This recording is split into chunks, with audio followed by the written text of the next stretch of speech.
Okay, we're back with part four of an introduction to general federalism, also called world government and general federalism, I think.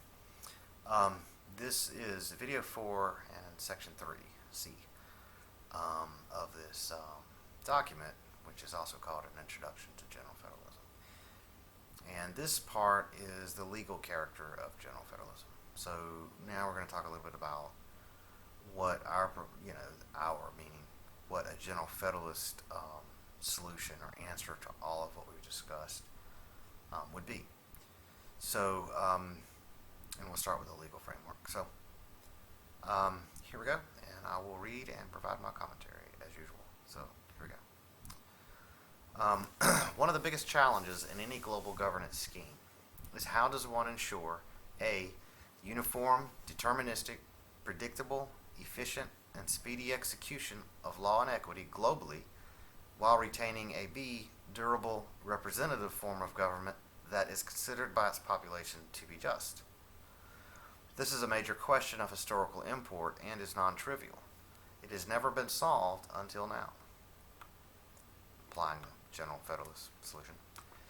General federalism is a scheme of governance modeled on the system of federalism, first fully described by the founders of the American experiment, and it draws its form primarily from the work of James Madison and Alexander Hamilton.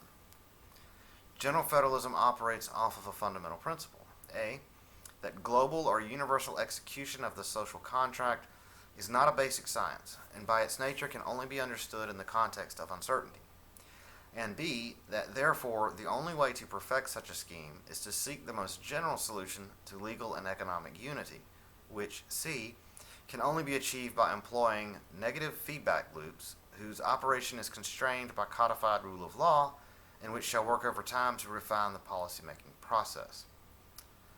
The key difference in general federalists would posit improvement of general federalism over lawless multilateralism and incrementalism, the status quo, is that similar incremental and multilateral projects operate through a public service called the Federation Civil Corps, whose actions are bound by rule of law.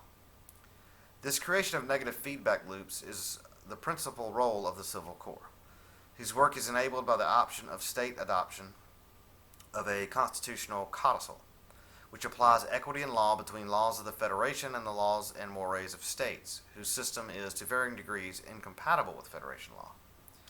So this feedback loop thing is actually some language that comes from I'm not really sure who came up with it, where it originated or how similar they are, but there's some kind of nexus here between general federalism thinking and some ideas by George Soros, and this is his idea about feedback loops. But what it's saying is that people engage in a basically a conversation, really is what it amounts to, and they take in information, then they act on that information, and it's imperfect. And that causes a real-world change, a change in reality. And then that change in reality affects the way they, again, take in information and consider that for their next action. And so in a continual cyclic process, you move closer and closer to a particular aim or goal. So we'll talk about that a little bit more, but that's where the language is coming from anyway. So in this way, no ideological laws or assertions need be made. General federalism is therefore apolitical, nor does it make claims to possess knowledge of universal economic law. Its motive rather is to bring disparate worldviews closer to expectation and events. The limited program of general federalism is to make assertions only to the extent they are practically necessary to enable the negative feedback loops of multilateral negotiation and incremental dissolution over time of all state codicils. This view was inspired by the system of philosophy advanced by Mr. George Soros, and which we believe is a conspicuously appropriate philosophy on which to generalize law and economics. And also, by the way, a codicil is like an addenda to a constitution. It's an extra section that you might add to a contract or a constitution or something like that. Key developments that extend the Soros program are the use of equity in law, what we call general equity, to frame, guide, render accountable, render predictable, and subject to rule of law the negative feedback Soros wrote of. This is done with general equity to resolve the incongruity of the thinking side of a presenting issue and real material events, the manipulative side. In this model, the positions taken by participants vis-a-vis public policy in a given instance of state constitute the cognitive mode, and the resulting effect of those policies become the manipulative mode. This is all Soros language. By deliberate design, these policies begin as policies incongruent with the overall General Federalist program, but over time, due to this negative feedback loop, gradually result in policy and events that are congruent. Not only that, but General Federalism prescribes, based on the statistics of the failure of democracies, which we talked about in the beginning, a specific time period constituting what is believed a mean value for how long this process should take. That period is 50 years, the sunset time limit on the constitutional codicils. Thus, once 50 years elapses since the ratification of a codicil, the codicil sunsets and rescinds from the scene. While it may not be perfect, as we cannot know in each state case how long this process might take, it is a reasonable approximation based on the data regarding the durability of democracy. This process constitutes the institutionalization of multilateralism and incrementalism. Thus, in the interest of being a general solution with a minimal set of presumptions, General Federalism is intensely pragmatic and becomes ideological only to the extent that it rejects specific ideologies for the reasons given. Another way of understanding this is that General Federalism treats questions of public policy and the creation thereof as an exercise in uncertainty, compelling the innovator to divine and design a procedural law program that allows a repeated feedback of attempting necessarily fallible solutions, observing the error or imperfection once applied, then attempting another solution informed by the error or imperfection observed in subsequent outcomes, world events as impacted by the solution previously applied. This process simply repeats for a period of 50 years, drawing the legal character of a once foreign system of law closer to and hopefully fully congruent with General Federalism, or the federal government statutes, general equity, and public policy. Those charged with performing this task are constitutionally chartered as a Federation Civil Corps, who work day to day in the same physical space or office with their counterpart representatives provided by each state bearing a codicil. General Federalism does not invest in any adoption of Mr. Soros's general theory of reflexivity, which is what he calls it, but does rely on some of its key ideas to the limited extent that we properly understand it and find it useful. General Federalism does not contribute to or propound the reflexivity theory. It describes the mechanisms needed to implement it in law and economics. In order to fully answer the question of what legal character shall General Federalism adopt, our solution and answer includes certain key developments beyond the canonical Madisonian or Hamiltonian formulation. General Federalism uses a tool that appears to have the unique capacity to dramatically enhance what appear to be two mutually inconsistent aims. That is, it addresses both items A and B of the presenting question advanced in the introduction simultaneously. So that's what we said about how do you govern justly and how do you govern efficiently. Therefore, General Federalism takes special note of it and stresses it to its plausible limit. This tool is called rule of law. In General Federalism, rule of law is dramatically stronger than the same tool used in, for example, the United States today.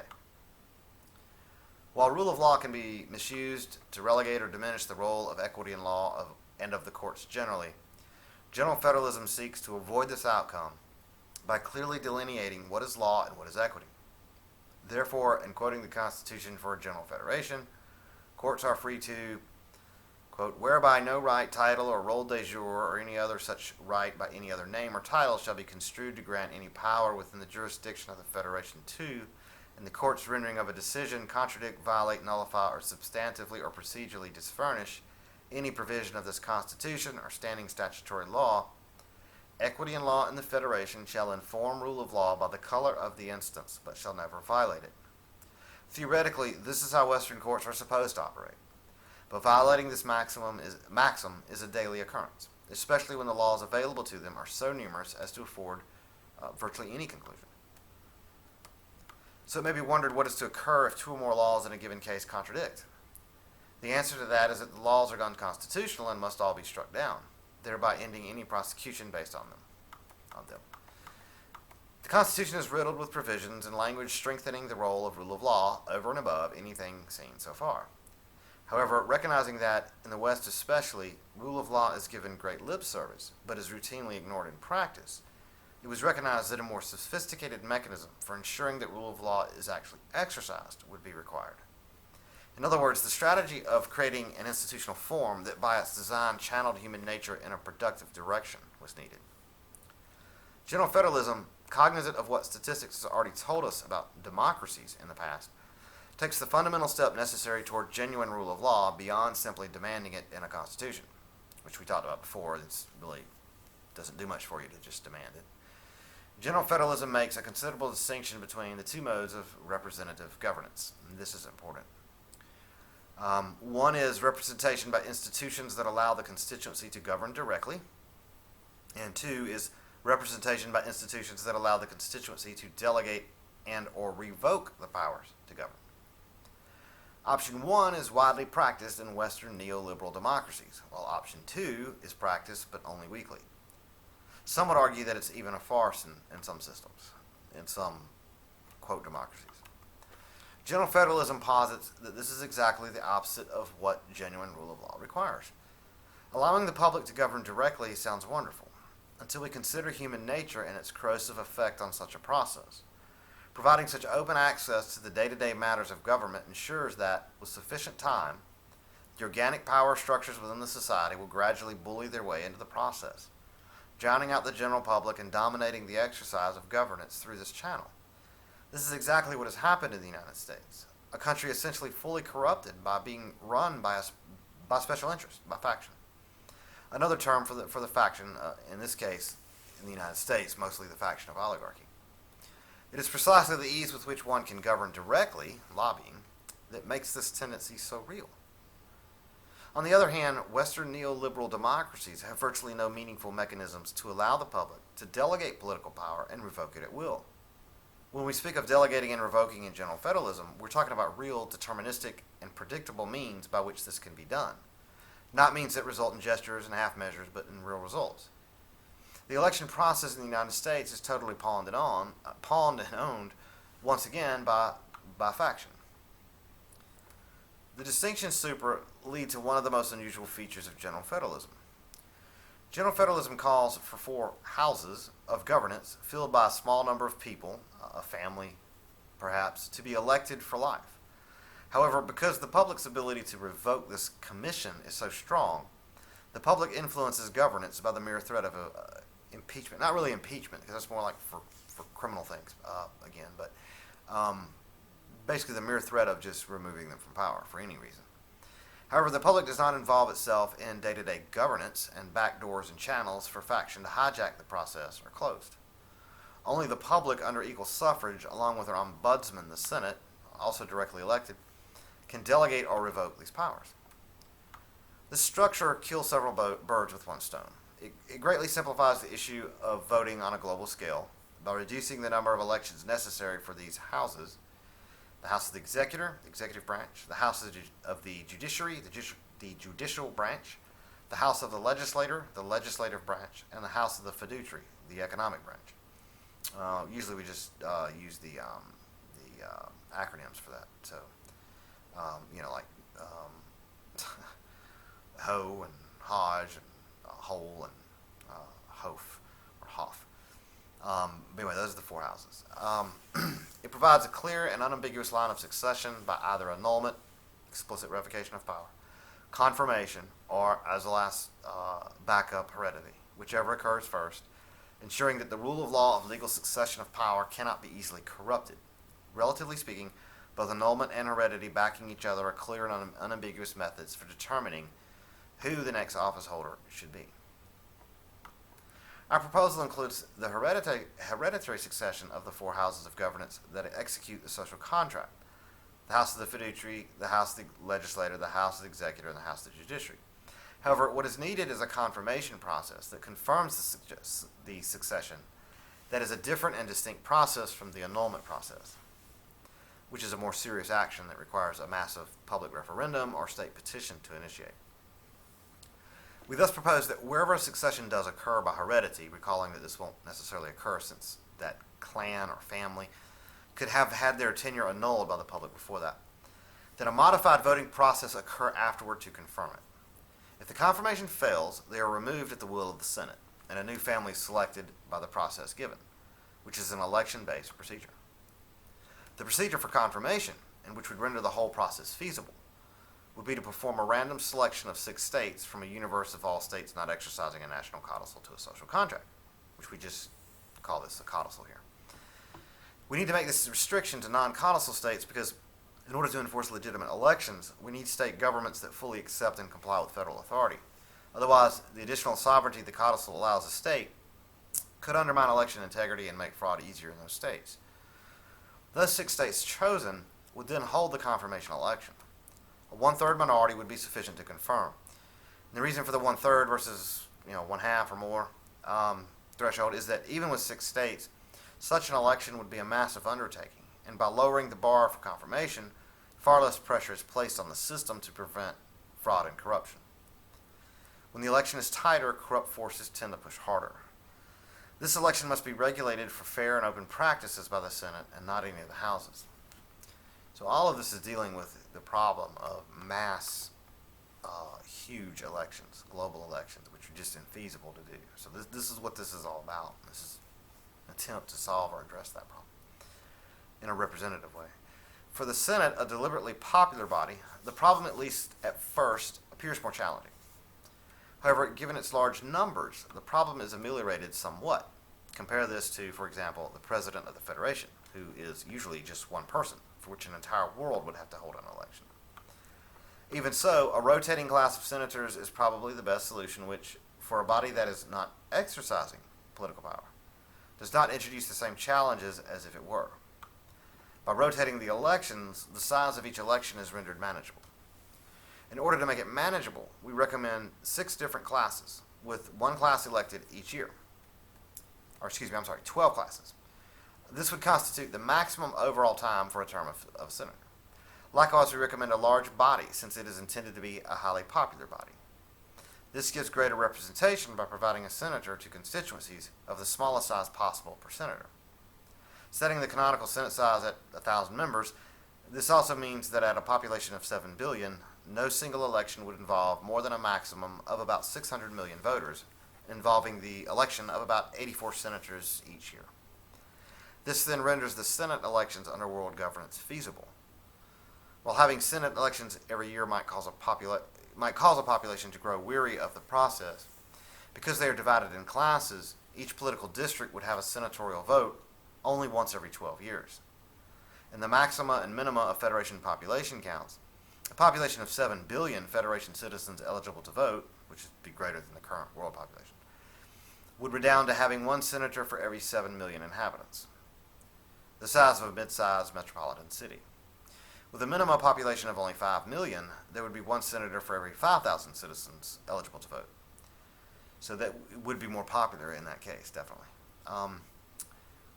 This gives us reasonable numbers and allows global elections. We also note that expanding any of the houses to 1,000 members would be impractical for carrying out their role. And that is true not just of the House of the Executive, but all of the houses. This only works with the Senate because of both the nature of its powers and because of the limitations on those powers. The Senate is not a day-to-day legislative body, but something more akin to an infrequently meeting committee whose call to action revolves around circumstances where succession or annulment is at play. So what this is doing is it's delineating that whole point that was made, that distinction that was made between powers to actually exercise political power, the power to exercise political power, and the power to delegate and revoke those powers. So here the Senate is the body that sort of institutionalizes that the public's power to delegate and revoke power. And then the houses, the 4 houses, are that arm of the government, that part of the government that is to which the power is delegated or from whom it is revoked. And they actually exercise those powers. They actually do the policy, create the policy, come up with it. So the houses are not kings or royalty, and they are specifically denied any like powers, by the way. They cannot issue edicts, executive orders, etc., and all legal obligations within the Federation can come only through the rule of law, codified in legislation, except for the House of the Executive, who can actually issue executive orders. They are nothing more than statespersons who, if they do a splendid job, can remain in office and even pass that office on to their descendants. The Constitution places great emphasis on their sound education and preparation for their roles, making them truly professional statespersons who remain in office long enough to learn and to be educated from birth for their role. These are not politicians. These are statespersons who have a strong incentive to keep the public very happy. By the organization aforementioned, the rule of law is organically and systemically embedded in the system and is very, very strong. By having a system of lifetime appointment, assuming they do a good job, the opportunity to truly educate and train world-class statespersons, experts, is real and tangible. And the Constitution mandates that families in these roles be educated by the public and its institutions. So the curriculum from birth is controlled to a large degree by the public. In order to ensure that elections are not also hijacked by faction, private campaign financing is illegal. All candidates get their message out through an equitable source of public funds set aside for that purpose.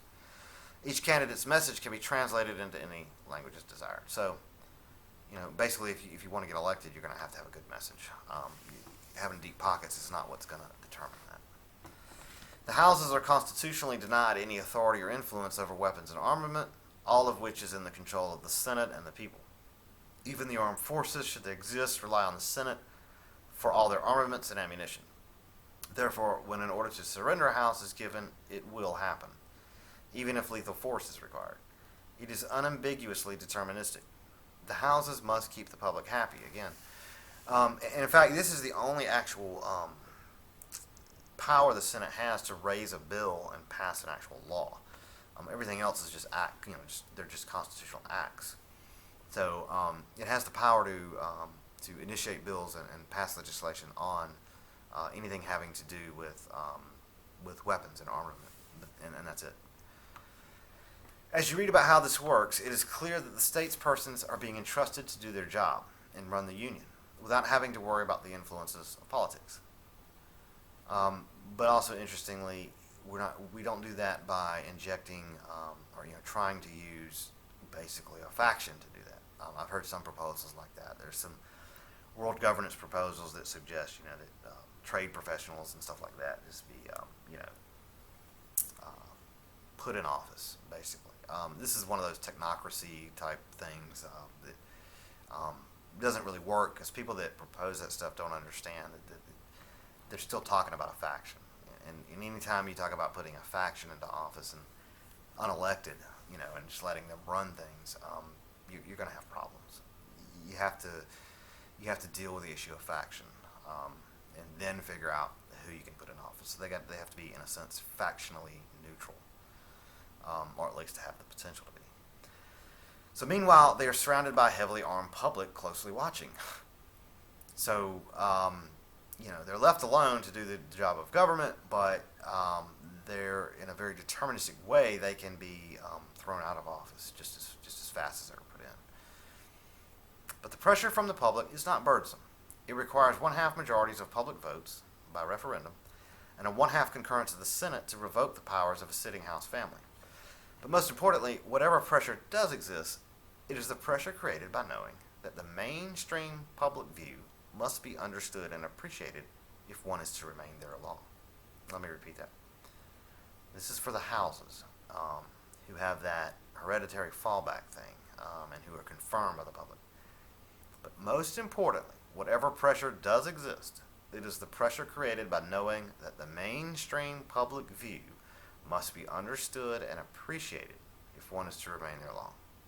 Faction has nothing to do with it, and that's the point. The Senate's powers are likewise checked, for they cannot initiate a call to impeach. They can only concur or dissent. And that's important.